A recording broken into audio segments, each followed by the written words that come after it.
Tak munggah. Kuat ora. Lho. Kok ora nyeblok kowe? Ora nyeblok ya Onjon. Bingung.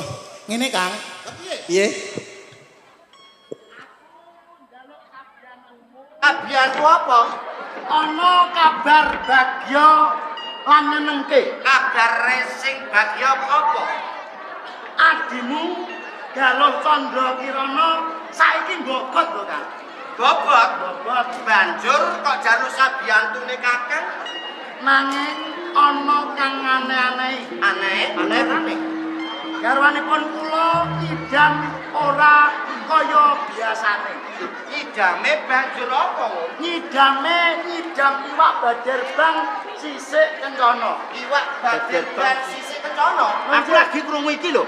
Kula nggih nembe pisan iki krungu, awit kula sampun sowan wonten Resi Suriganata. Heeh.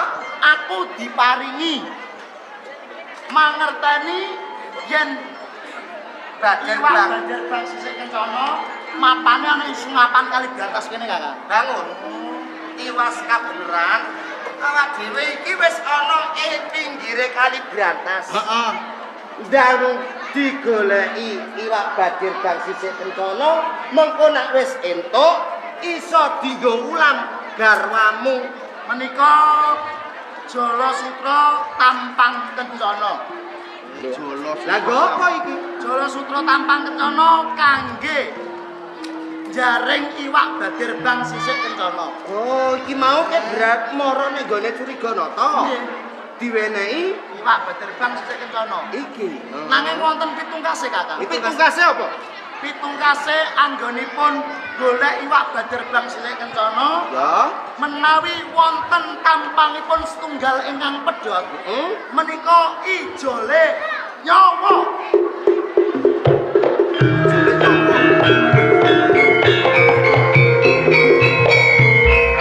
Bangun, jejere aku ya dulurmu tuwa ya kangangmu.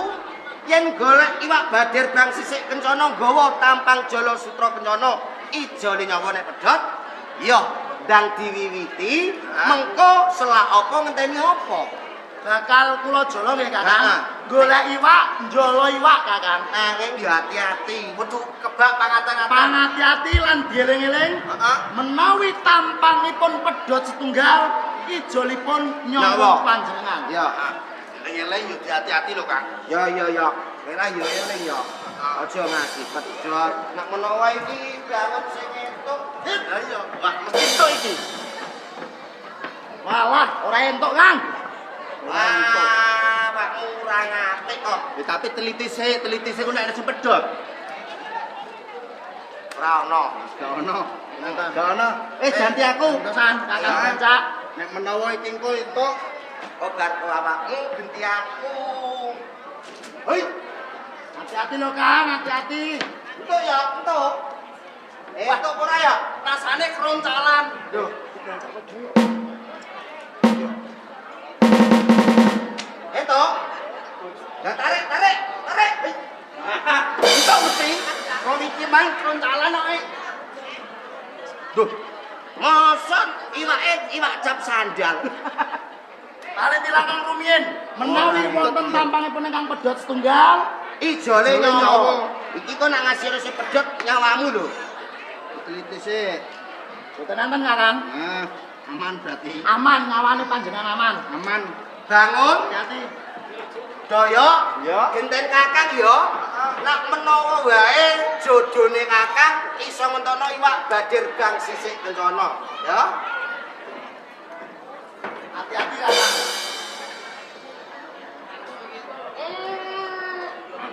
Eling-eling lho, Kang. Nek tampange sing pedhot. Kok mesti? Ora entuk mon aku mon. Ngaleh nek sisik kono nak menawa ana iwak. Ayo. Wis sik. Kali tilakang rumiyin. Lah apa kok mau teliti barang to? Lho. Kakang Resi Curiganata ngendikan Kandha piye? pitukane nggawa tampang Jala Sutra Tampang Kencana kebak ing pangati-ati. Iya iki Mas hati-hati aku. Gua bilih wonten tampangipun setunggal mawon ingkang pedhot. Ya. Ijolipun nyawa lho Kakang. Ora ana sing pedhot. Kula taliti rang rumiyin. Nah, teliti sik. Kula nggih ditaliti, Kakang Jaya nggih ditaliti. Aku ya mau Kakang teliti. Baca Iya. ugi. Yo, ora pedhot ora ana sing pedhot. Menawi tampangipun pedhot, Ijole nyawa. Lho,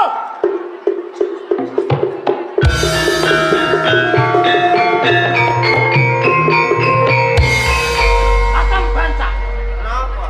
sampean dadi tuwa-tuwaning panjenengan Kraton Jenggala, nanging yogine sampean ora mituhu karo dawuhipun Resi Suriganata.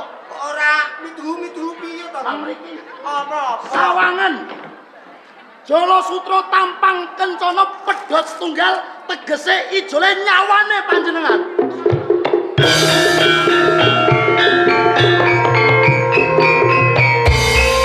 Wong tuwa ora iso dadi tuladha, wong tuwa kliru ora kebaing pangati-ati. Kok kira guyonan? Sabar. Minggir. Sabar, Mon. Ora kaya mecicen lho. Kula ngupadi wonten Kakang Resi Suriganata kangge golek iwak badar bang sisih kencana lewate niki Kakang. Napa panjenengan guyon? Sing guyon sapa? Manis. Oh, Manis. Terus sih.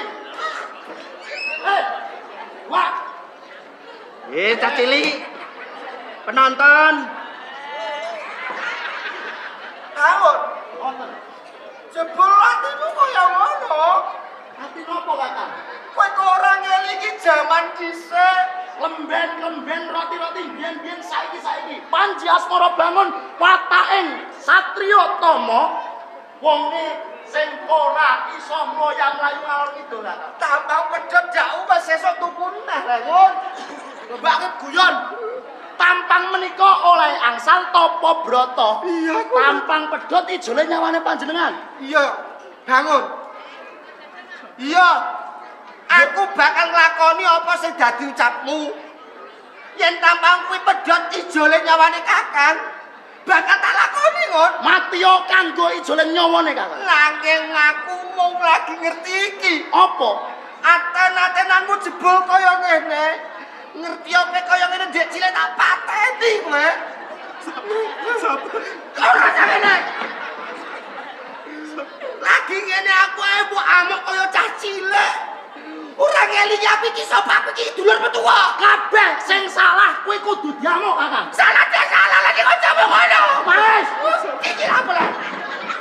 Sabar ta. Ayo ning pisan kaya ngono. Bangun. Eleng-eleng ya, Ngon. Kowe urung dadi ratune Jenggala ae wis kaya ngene. Apa meneh kowe besone dadi ratu? Jenggala ora wis ora mbutuhke Kakang Bancak. Ya. Kakang Bancak luwih becik mati. Ya, aku bakal jegur kali beratas. Mongko nek disamber gluduk. Jogoleki aku, Bang. Baca. Kaya. Balik asinane. Jenenge dhewe kok baca lo. Ayo, ngajak Jaya. Jaya. Aku pamit. Joko adimu lanang. Joko, titane bae aku nak mati dadi weden kena tekak. Ojo ora kan. Mati aku wae.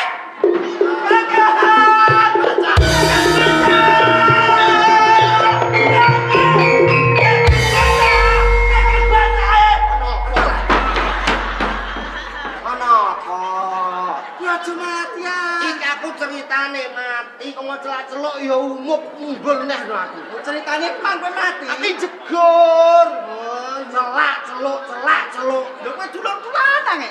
Lur, mau ngetingan. Butuh ngiti kowe ya. Mati ya mati kok urip neh. Lah mati kok takoni. Hai. Yo iki ndak tatap batu no cah. Ketok iya. Oh yasine kandel iki. Iki nae. Hah? Kakak baca. Bangun. Dipun ngaran Jaya. Jebul kowe wengis. Kowe kejem. Oh, tegese panjenengan nggih boten nrimake. Aku ya nrimakno. Panjenengan ora nrimake arep ngopo, Kakang? Iku sedulurmu. Iko sedulurmu kok nganti kowe wani ngucap kaya mangkono. Sedulur nanging kliru, sedulur nanging salah. Menika pidana kang diparingke dening Kakang Bancak. Salah ning salah, tetep ana benere. Bangun. Eling-eling. Laraning awak kena ditambani nanging larane ati. Tumekaning pati. Eling-eling.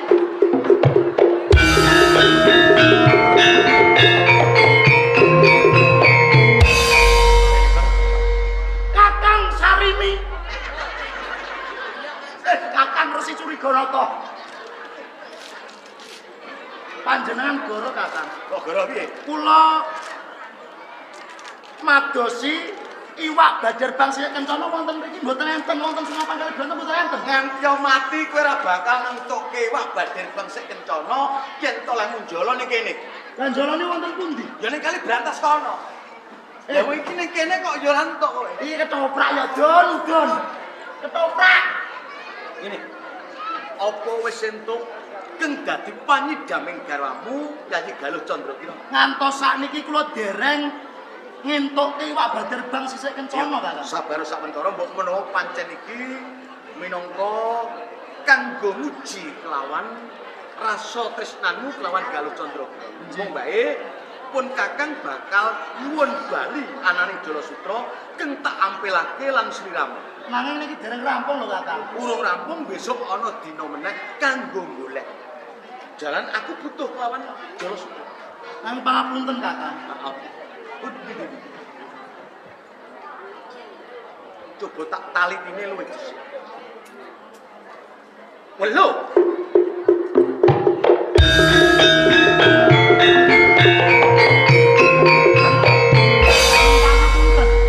Jalasutra tampang kencana, tampange pedhot siji.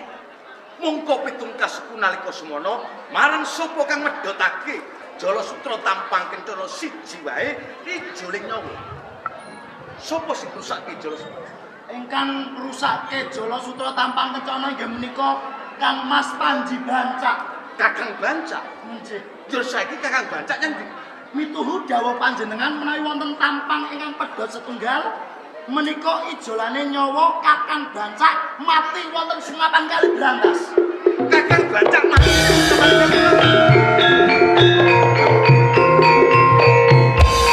Dewasa iki ora karana umum. Ning dewasa iki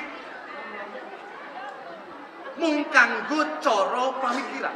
Yen koyo ngono kowe durung dewasa, kowe durung bisa ngembat pradata ana ing jiwa. Napa salah? Lagi wae ana kahanan koyo ngene iki wis tegelan pentala kelawan sedulurmu tuwa Bancak. Kula mituhu kalian dawuh Iya, panjenengan lho Kakang. pancen nalika semana pun Kakang paring dawuh lan sliramu sapa wae sing medhotke Jalasutra tampang kencana ijole nyawa.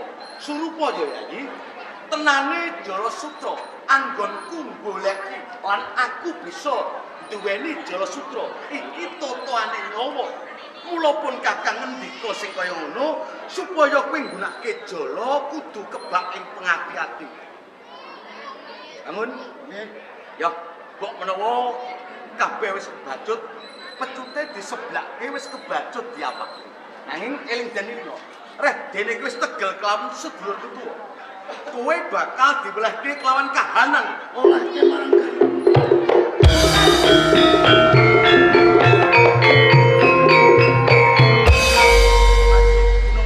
Anggenipun ngupati wak Badar Bangsi Kencana dipun candhak langkung ngene. Merga apa?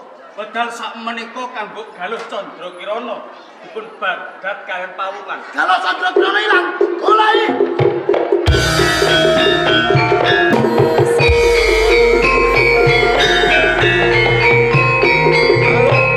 Candrakirana. Dene wis kelakon kowe kabradat saka taman Tambak Boyo ing kene gelemo kowe tak boyong ning bantrane mengko dadi garwaku. Kanjeng Adipati. Menawi kados ngaten kula saged. Sampun. Nanging kula gadhahi panyuwun. Apa kang dadi penjalukmu wong ayu? Panjenengan kersa ngupati iwak Badar Bangsi Kencana awit kula nedhe kemawon nyidang Kanjeng. Aku kudu mujudake apa kang dadi panidammu golek Badar Bangsi Kencana. Menika leres. Jur mampane Lah menika. Ono sunapaning kali Brantas ya. Terus Kanjeng. Halo, yen kaya ngono balak wujud tiranti sawetara. Ngaten iki.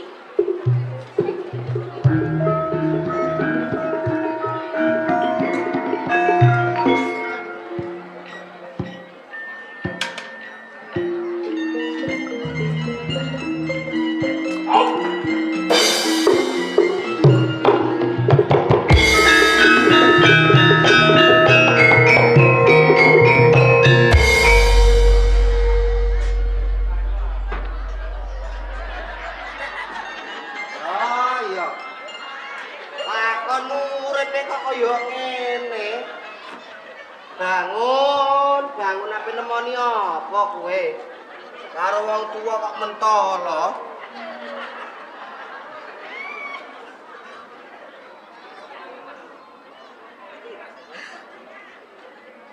Galuh Candra Kirana to?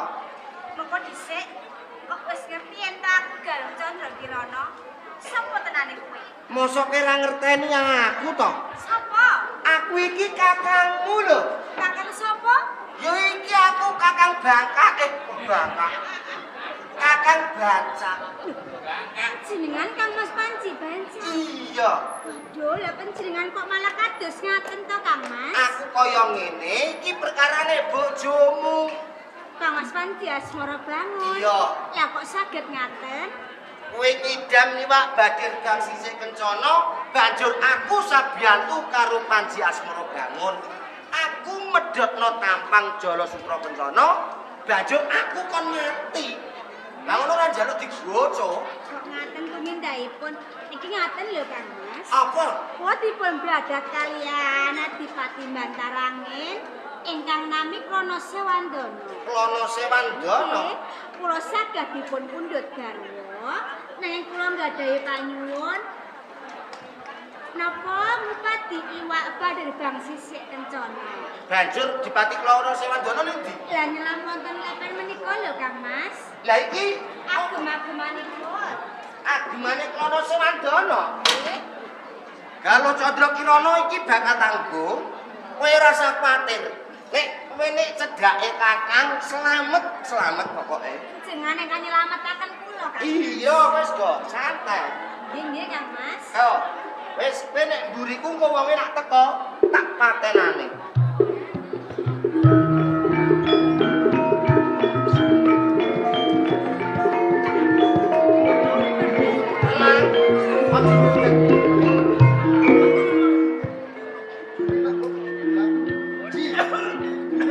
Lho kok kaya bulus.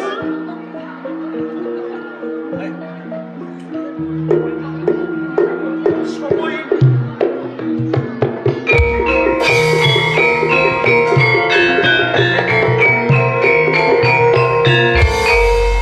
Wong pintu, Apa? sandanganku agemanku gone. Iki ngene sapa? Gonku Kok iso gonamu? Lara-larae kepiye? nalikane aku bakal mujudake apa sing dadi penjaluing Galuh Candra Kirana. Ya. Badir Bang Sisih Kencana, aku njegur ana sajroning sunapaning kali Brantas. Iya. Sandangan tak tinggal. Lho kok iki piye? Sandanganmu wis mau tinggal. Iya. Aku ngerti sandangan iki tak temok. Lho. Iki dadi nggon aku. Tak jaluk. Ora entuk. Lho ora entuk piye? Saiki aku takon. Kowe kok wani-wanine nyolong Galuh Candra Kirana? Ketemu pirang perkara? Mergo aku tresna Galuh Candra Kirana balak pundhut dadi garwa. Sapa kowe? Ae, Kowe sapa? ana Sewandana. Oh, Klono Sewandana. Kok mletek kowe, Jong? Cah lanang padoni. Sapa kowe? Wong ngene kok. Jenengmu sapa jenengmu? Parto Legiman. Parto Legiman. Jeneng Parto Yen Legiman. kowe isih pengin urip, isih pengin mangan beras, mulai. Balik kono balik. Aku gelem bali. Ya. Waton sandanganan Galuh Candra Kirana panehke lan aku. Iso yen akes mati nek kene. Kelakon Maju kowe. Rene lho. Ayo. Maju. Maju. Sing maju kowe dhisik apa aku dhisik? Lah kowe dhisik apa aku dhisik? Wis maju. Yo, wis.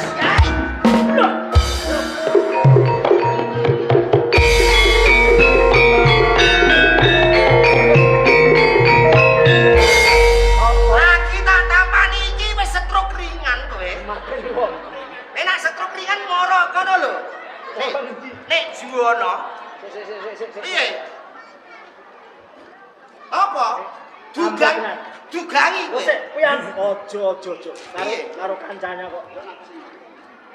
Piandelmu ampuh tenan. Iki piandel irus iwak sapi.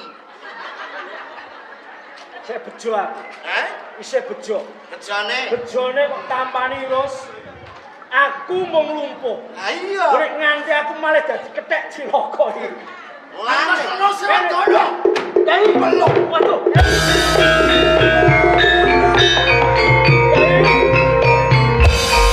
dalamu kok Pun kakang lumpuh kaya dilolosi otot bebanyune pun kakang. Sapa sing wis wani nyidhawuhi Kang? Iki bekakase ae. Kowe ora bacotno ora. Lho, kowe iki belani aku. Kula kudu belani. Belani aku. Lho mungsuh gedibal ngene iki. gedibal semene sandane sepiro? Omong ngamu iki lho. Lho niki wong napa-napa niki. Lho. Onde-onde. Ngoten mawon kok nesu. Yen saya pengen urip aja sabiyantu karo Margono. Lho Margono sapa? Apa mau jenengmu? Partowagiya iki. Partowagiya iku kakakku, aku Partologiman kok. Kang Mas Klono Sewandono. Yen saya pengen urip aja sabiyantu karo Klono Sewandono. Sabaya muti, sabaya pati tak. Maju. Maju iki.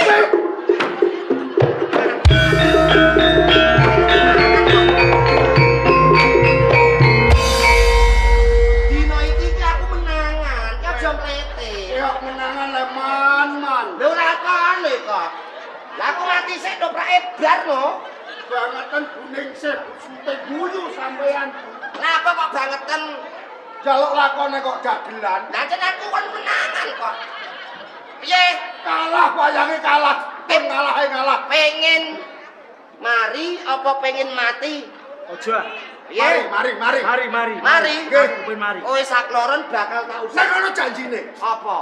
Mari tukokke ndas manyung. Lho ora trimo ndas manyung lho. Ndas truk.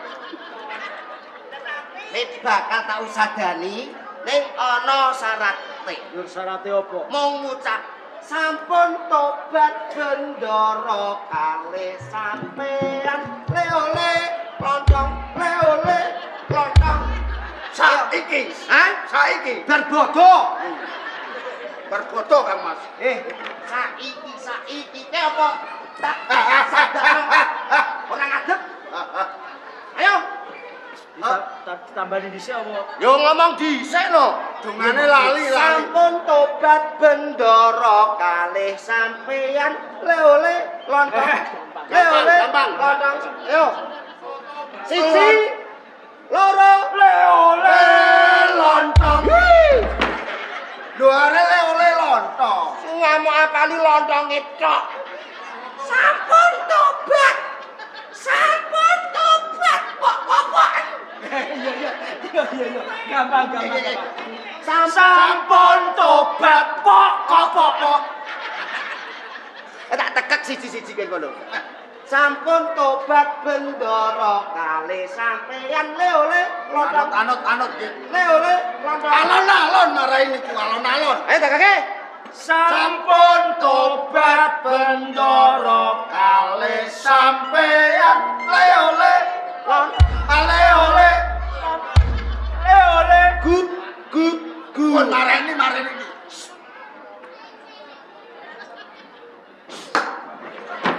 Ayo Manina.